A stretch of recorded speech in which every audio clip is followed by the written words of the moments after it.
you're welcome to my hustle story. My name is Faith Moyosori Agbola, and this is the show that we showcase the young, inspiring, and bubbling young entrepreneurs of our generation. We call them the hustlers. On today's show, we have a young and inspiring entrepreneur. He's actually a farmer, but to make him sound tush, we'll call him an agro-entrepreneur. His name is Amdi Salam, and he's the CEO of Sharkbite Foods. Let's hear his story.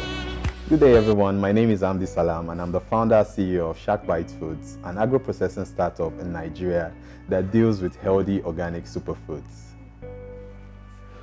So telling the story of an entrepreneur, especially a Nigerian entrepreneur, is actually a difficult one, but then we all have to start somewhere.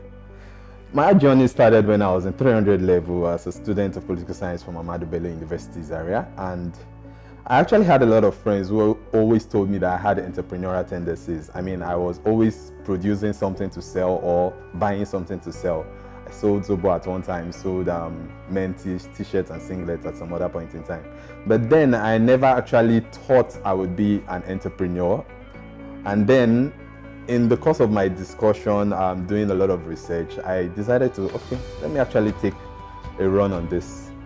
And then after graduation, I tried for a while to get a job. I was in a little job I was running at that point in time, but the job actually came with a lot of frustration.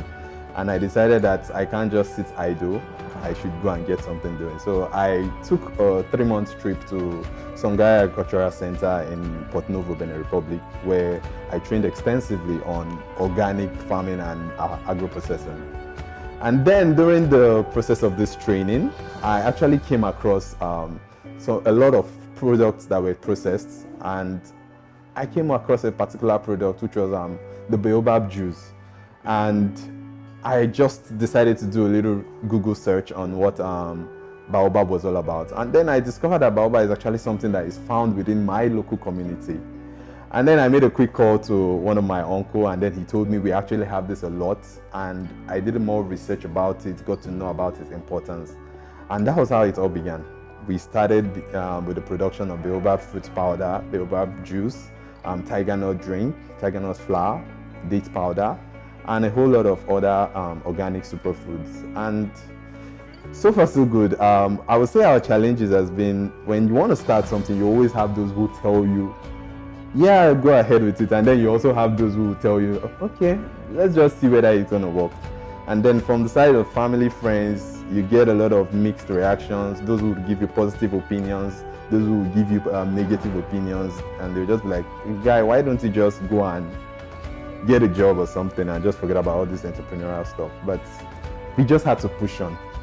So basically, I first started this business with a 5,000 naira I got from my sister, because I was always making tiger nut drink at home, and she was like, you can actually start this and start selling to people. So that was how I began. I got 5,000 naira from her.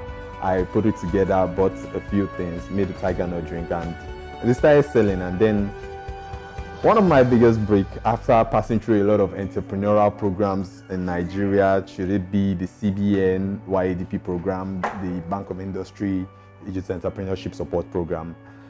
We went through all those processes where we were trained as entrepreneurs, but we weren't exposed to the funds which we were initially told we would get, which kind of made a lot of my friends and colleagues actually give up their entrepreneurial journey. But I had to keep on pushing on, and in 2017, I applied for the Tony Elumelu Entrepreneurship Program, and out of 93,000 applicants from across 54 African countries, we were selected as one of the top 1,000 entrepreneurs, and were provided with a seed grant to start our business. So that was basically my biggest break that launched me into the whole market. So far, we've expanded our production level. We have begun to discuss partnerships with a lot of companies, and I mean, we just keep going on from one point to the other. So that's just basically the journey. I mean, it's not been easy, but we'll get there. Okay, you're welcome back to my hustle story. We just finished listening to the amazing story of Amdi Salam. So the part that really got me the most about your story is the fact that you were selected out of 93,000 applicants. Like, how did you feel? How were your emotions that day? Were you screaming, mommy? Or were you just calm? Or did you expect it? Okay, the funniest thing about it is I'm this kind of person that I always try to control my emotions. But when I applied for the program, I knew what I was applying for. I was going into. I knew the chances were obviously going to be slim. I mean, that's like 1 in. Were you checking it like every day? No, or? I wasn't. That's the surprising thing. I knew it was just like the odds were 1 out of every 93 persons. So did you scream when you saw the email? I was actually in the bus. Are you serious? When a friend of mine called me, I was like, "Congratulations!" And I was like, "Congratulations for what?" They were like, "You are on the Tony Elumelu list," and I was like, "Oh, really?" And then I said like, "Okay, thank you very much. How about you?" Because she also applied. Okay. How about you? She was like, "They didn't pick me." I was like, that would have been so awkward. We'll do it again next year. So immediately I dropped the call. In my mind, I was just like, "Yeah!" And so that was just the only way I reacted. And then in my mind, I just kept on singing till I got to. So I want to ask you something. So I noticed something about young entrepreneurs. So a lot of people, I think being an entrepreneur is the new cool. But I've noticed something. Most people who are going into entrepreneurship tend to shy away from agriculture. I don't know, is there a glass ceiling surrounding it? Or is it because it's capital intensive? Or what is it about agriculture that pushes people away? Okay, I think there's actually a misconception about that, because if you look at the new breed of entrepreneurs, it's either they are working in one chain of the agri sector or the other. It's either they are into the core production itself, the processing, the transportation, logistics. I mean, agriculture is a very wide sector. So I noticed the new breed of entrepreneurs are actually keen into one of these sectors within the agri sector. So I think that's actually a misconception. So what opportunities do you think exist in agriculture? There are a lot of opportunities. I mean, like I just mentioned, in the different sectors of agri. Can you give like more detail on that? More details. I mean, okay, let's talk about sesame, for example. Okay. In 2017, the third quarter of 2017, Nigeria exported sesame worth over $7 billion in just the third quarter alone. Okay. So I mean, and you have a lot of people who produce this sesame. Nigeria is actually one of the top 10 sesame producing countries in the world. And you have a lot of people now that are into exports of other agri products, be it soya bean. But I tend to think that it's capital intensive, because it depends on which sector you want to plug in. Because there are like numerous SMEs doing agriculture. Is this something that people with small capital? That's what I'm saying. You can start from somewhere little. It could just be maybe you just want to deal with processing. I mean, you get people who just pick up locust beans and then they turn it into powder and they start marketing. So it's something, every sector has where you can start with little income, little capital, and then you have those which are capital intensive. So it depends on where you want to plug in. Okay, so I just need you to paint a typical day in your life as CEO of Sharkbite Foods. So do you go to the farm, or do you just make phone calls? Because you're making a lot of phone calls today. Okay, so I actually don't produce from Lagos State. Okay. What we do is majority of our raw materials are sourced from the north. Okay. So what I did is the whole idea was starting from something within my environment, which was where we started with the baobab fruits. Okay. So is there an African name for baobab? That's the English name, baobab. If you want to call it, if it's the Hausas call it kuka. Kuka, okay. Yeah, that's what it's usually used to eat tuwo. You have the Yorubas calling it igi ose or luru. So that's basically how it's known. Okay, so what we do on my typical days, you wake up in the morning. I wouldn't want to say all the pray in the morning and all, but I mean, you just have to just pray that the day goes well. Yeah, definitely. So it usually starts with me waking up, and if I have orders to fulfill, I have to make them on ground so that whoever is coming to pick up or whoever we're going to deliver to get their orders. So you majorly work from Lagos, and you get your farmers to do stuff. To supply, and then we process them. I actually thought you'd be all those people that go to the farm. No, what I do, because for the baobab fruit especially, it's a very seasonal tree. So during the periods of December to March, that's when the tree produces its fruits. And so you have to be on the ground to ensure that you get the fruits harvested and then processed. So you travel? So I have to travel all the way down to the north. But that doesn't happen often.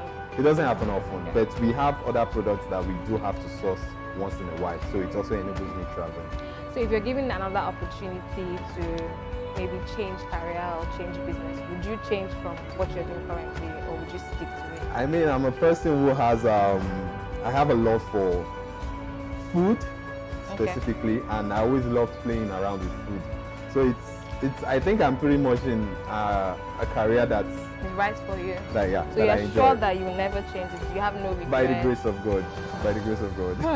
So for other people who are trying to find their purpose, because you seem to be really comfortable with what you're doing, what would you advise young people or aspiring entrepreneurs who are looking for a way to find out what is important to them? How would you advise them to go about it? Discovering their purpose, finding the right career for them, and starting up.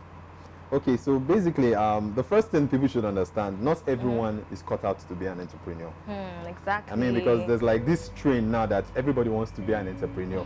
But I mean, if everybody becomes an entrepreneur, who then helps to build other businesses? Exactly. So that's the most important thing. So you must first of all understand if you are cut out to be an entrepreneur. So what are the qualities of an entrepreneur? Basically, I think to be an entrepreneur is not a child's play.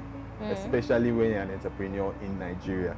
You have a lot of challenges, I mean, from regulatory agencies to difficult customers to those who don't want to embrace new things. True.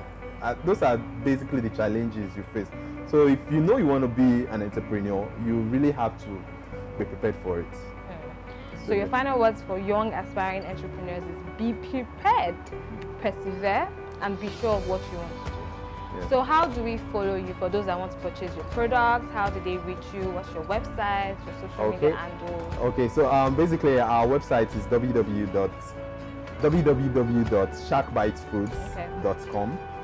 You can also reach us on our Instagram at sharkbitefoods _ and also on Facebook at sharkbitefoods. Okay, so patronize him because he has really good products. Yes, so thank you so much for coming today. Thank you very much for having me. And we both deserve some accolades. We deserve some accolades. Hi, welcome back. Really, really inspiring show. I learned so much today. Number one, not everyone is called out to be an entrepreneur. Number two, you need to persevere.